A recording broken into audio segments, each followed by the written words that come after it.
जय गुरुदेव.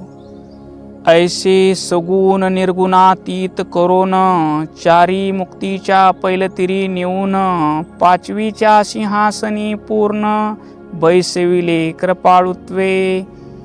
या ओवीमधून संत शिरोमणी शिवयोगी समाधी राजे मन्मथ माऊली आपल्या परम रहस्य या प्रासादिक ग्रंथातून सद्गुरुनाथाच्या कृपेचं वर्णन करत आहेत. सद्गुरुनाथांनी सगुण भक्तीतून ईश्वराविषयी प्रेमाभक्ती दिली आणि निर्गुण स्वरूपाचं ज्ञान दिलं आणि पुन्हा चारी मुक्तीच्या पैलतिरी निर्गुण सायुज्यता असलेल्या पाचवीच्या सिंहासनावर जीवाला शिवपदावर आपल्या कृपेनं बसवलेलं आहे असं माऊली या ओवीतून कृतज्ञतेचा भाव व्यक्त करतात. हा झाला या ओवीचा सरळ भावार्थ. आता आपण या ओवीचं आध्यात्मिक चिंतन करू.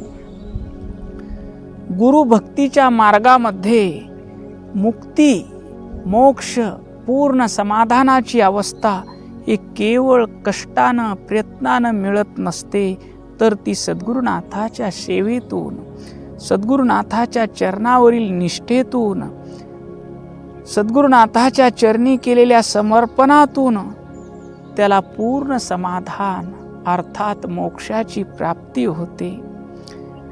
त्याला चार प्रकारच्या मुक्ती कशा अनुभवाला येतात. स्वलोकता मुक्ती, जिथे माझे सद्गुरू आहेत, जिथे सद्गुरू माझे मठात राहतात, तेच माझ्यासाठी कैलास आहे. त्यांच्या सानिध्यात राहणं, त्यांची सेवा करणं, हा भाव म्हणजे सलोकता होय. शिष्याला गुरु लोकाशिवाय दुसरे कोणतेही स्थान प्रिय वाटत नाही. ही सलोकता मुक्ती आहे.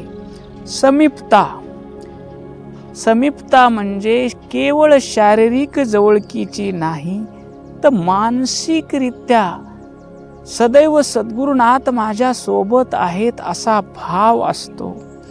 शिष्याला सतत वाटत असतं की आप्पा अगदी माझ्या जवळ आहेत. मी कुठेही असलो तरी माझे आप्पा, माझे सद्गुरू सदैव माझ्या सोबत आहेत. ही भावना म्हणजे समीपता. गुरुच्या आज्ञेचे पालन करत राहणे, त्यांच्या छायेत राहणे, हाच या मुक्तीतील परमानंद आहे. तिसरी मुक्ती आहे स्वरूपता. जसा शिवदास म्हणे भृंगी कीटन्यायी शिवरूप होय निश्चयशी.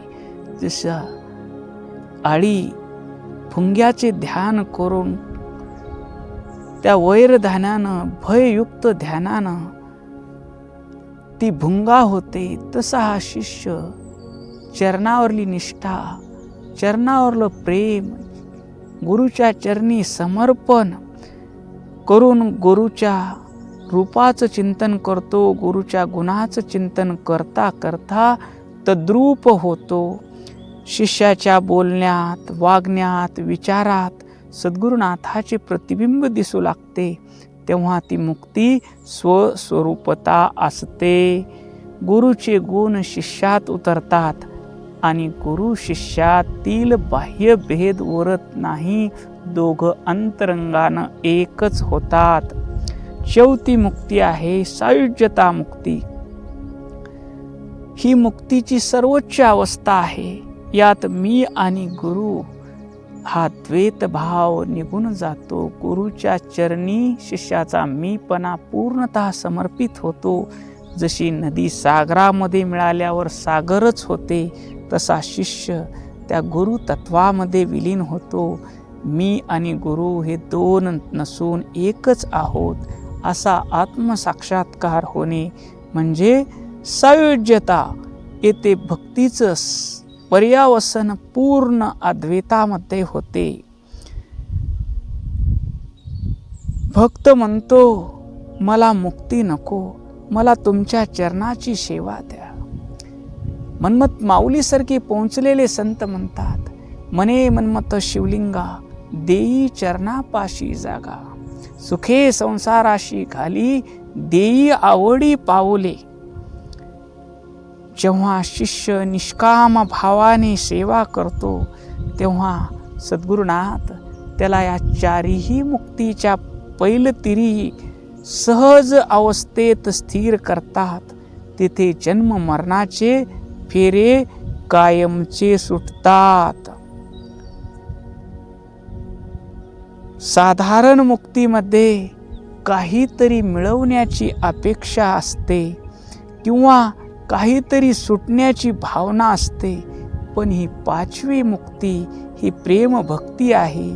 मुक्ती मिळवणे सोपे आहे, पण मुक्तीनंतरही गुरुच्या चरणावर तेवढं प्रेम, तेवढी निष्ठा, तेवढी गुरुसेवा करत राहणं हीच खरी पाचवी निर्गुण सायुज्यता मुक्ती आहे.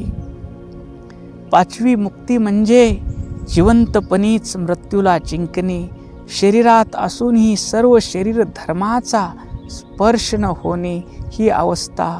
देह जावो अथवा राहो, गुरु चरणी अखंड लीन राहो, अशी वृत्ती सदैव गुरुचरणी लीन असते. या ओवीत म्हटल्याप्रमाणे पाचवीच्या सिंहासनी याचा अर्थ असा की जिथे मी आणि तू हा भेदभाव पूर्णतः संपलेला आहे. चारही मुक्तीमध्ये कुठंतरी सूक्ष्म अहंकार असू शकतो. मी देवाची सेवा करतोय, मी देवाच्या समीप आहे, मी गुरुच्या मठात राहतो, पण या पाचव्या मुक्तीत भक्त आणि गुरु, शिष्य आणि गुरु यांच्यात भेद राहत नाही. ती सगुण निर्गुणातीत अवस्था, सगुणाच्या प्रेमात न्हालेली आणि निर्गुणाच्या ज्ञानाने सजलेली, यात भक्ताला चराचरात जेथे जाय अमुची दृष्टी, तेथे उभे ती गुरुमूर्ती. जिथं जिथं दृष्टी जाईल तिथं तिथं आपले सद्गुरुनाथ त्याला दिसतात. सद्गुरूशिवाय काहीही त्याला दिसत नाही. माझ्या डोळ्याने पाहणारे सद्गुरू आहेत, माझ्या कानाने ऐकणारे सद्गुरू आहेत, माझ्या देहात बसून मुखानं प्रसाद ग्रहण करणारे सद्गुरू आहेत, माझ्या हातानं कार्य करण्यासाठी हाताला प्रेरणा देणारे सद्गुरू आहेत, चालण्यासाठी गुरुच्या सत्तेनं माझे पाय चालतात. इतकं त्याचं समर्पण असतं. तो जिथे आत पाहिलं तरी सद्गुरू दिसतात आणि बाहेर पाहिलं तरी त्याला सद्गुरुनाथाशिवाय काहीही दिसत नाही. गुरुच्या चरणी सर्वस्व अर्पण केल्यावर शिष्याला कळते मीच गुरु स्वरूप आहे, आणि तरीही तो अतिशय नम्रपणे सेवा करत राहतो. हीच ती पाचवी मुक्ती आहे. ही अवस्था शब्दातीत आहे, शब्दाच्या पलीकडे आहे. म्हणून म्हणतात पाचवीच्या सिंहासनी पूर्ण बैसविले कृपाळुत्वे. कारण ही अवस्था मी भक्ती करतो, मी साधना करतो अशा प्रयत्नातून मिळत नाही, तर ती केवळ गुरुचरणावरल्या निष्ठेमुळे, गुरुचरणावरल्या प्रेमामुळे, गुरु कृपेने अलगद उचलून शिष्याला त्या चारी मुक्तीच्या पैल तीरावर असलेल्या निर्गुण सायुज्यतेच्या सिंहासनी आपल्या कृपेनं बसवतात. असं भाव या ओवीतून माऊली व्यक्त करतात. ओम शांती शांती शांती.